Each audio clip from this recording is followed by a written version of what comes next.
Salut les gars, on se retrouve aujourd'hui pour une nouvelle vidéo où on va parler du parcours d'un acteur que vous connaissez probablement tous pour son rôle de Dustin Anderson dans Stranger Things.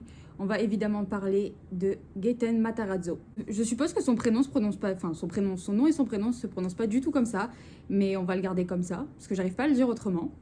Gaten Matarazzo, de son vrai nom Gaetano John Matarazzo, est un acteur américain. Il est né le 8 septembre 2002 et il a actuellement 20 ans. Il est né dans le New Jersey aux États-Unis. Ses parents sont Heather, je suppose qu'on dit Heather Matarazzo, et son père Gaten Matarazzo. Et à la fin, il y a écrit SR, je sais pas ce que c'est. Donc visiblement, il porte le même prénom que son père. Bon, apparemment, SR, c'est senior. Il a également un frère et une sœur, donc Carmen et Sabrina Matarazzo, qui sont eux aussi également dans le monde artistique. Je pense que vous êtes plusieurs du coup à avoir remarqué si vous regardez la série Stranger Things qu'il lui manque du coup des dents. C'est tout simplement parce qu'il est né avec un trouble génétique rare, qui est la dysostose cléidocrânienne. C'est une maladie qui affecte le développement du crâne, du visage et du coup de la dentition. Et un enfant sur 1 million dans le monde serait touché par cette maladie. Il en parlera notamment en 2016 sur le plateau de The Jonathan Show, et il dira « C'est une maladie où on est sans clavicule. Je n'en ai pas. Cela affecte la croissance au niveau du visage, celle du crâne et des dents.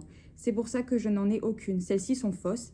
J'ai des dents, mais ce sont toutes des dents de lait.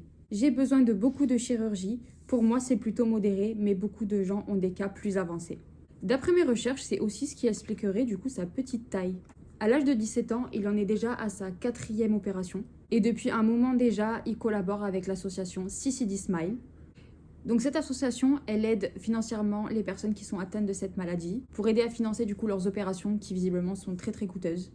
Parlons de sa carrière et de l'impact qu'a eu sa maladie sur celle-ci. Gaten Matarazzo a passé de multiples castings, mais la maladie avec laquelle il est né lui a porté quand même vachement préjudice. Parce que vous comprenez, quelqu'un qui zozote et qui est petit de taille, ça n'intéresse pas spécifiquement les directeurs de casting. C'est totalement bête d'ailleurs. Il dit qu'à l'époque, il se présentait quasi à 3 auditions par semaine, mais toutes celles-ci quasi sans succès. Mais pour lui, tout commence réellement à Broadway. En mars 2011, où il se lancera dans le théâtre, donc plus particulièrement dans les comédies musicales, où il jouera dans... Bon, alors va falloir excuser mon accent de merde, donc je vais le dire complètement à la française. Dans Priscilla, Queen of the Dessert, The Musical. D'ailleurs, en parlant de comédie musicale, je trouve que c'est un très bon chanteur. Il enchaînera ensuite avec Les Misérables où il interprétera le rôle de Gavroche en 2014. L'année suivante, en 2015, il apparaîtra dans un épisode de la série Blacklist. On avance un petit peu dans le temps et là, The Role, donc la série que vous connaissez tous, Stranger Things, où il interprétera le rôle de Dustin Anderson. Et comme je vous l'ai encore dit dans le portrait de Millie Bobby Brown, j'adore cette série. Il sera présent dans cette série durant 4 saisons, et là on attend tous avec impatience, je pense, en tout cas les fans de la série, la saison 5. Ce qui est incroyable, c'est qu'ils n'ont absolument pas voulu le changer visiblement, parce que son personnage est atteint exactement de la même maladie que lui. Et je trouve que c'est vachement bien pour continuer à sensibiliser, sachant que c'est quelque chose qui est très important pour lui. En 2018, il apparaîtra dans son premier long métrage, Zack Light de Eram Christopher. En 2019, également dans un long métrage, donc cette fois-ci ce sera Hungry Bird, copain comme cochon. Toujours en 2019, également sur Netflix. On pourra le retrouver dans Cauchemar et Canular, donc du coup, ce sont des caméras cachées. En 2022, il apparaîtra dans le long métrage Le Dragon de mon père, où il fera le doublage de la voix du dragon. Toujours en 2022, Honor Society, long métrage de Oran Zegman. En 2023, dans le long métrage Hump, il fera la voix de Rami. On peut également le retrouver dans plusieurs vidéoclips, comme Katy Perry et Green Day. À ses 17 ans, le tournage de Stranger Things devra être interrompu à cause du Covid. Et à la grande surprise de tout le monde, pendant cette période-là, durant l'été, il travaillera aux côtés de sa famille dans un restaurant. Parlons maintenant business.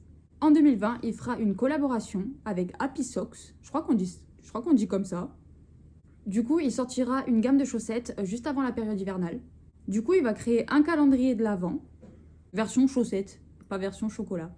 C'est plutôt des chaussettes fantasy, tout ça, c'est hyper mignon. Parlons de la vie amoureuse de Gaten. Il vivrait une idylle depuis plusieurs années avec l'actrice Lizzie You.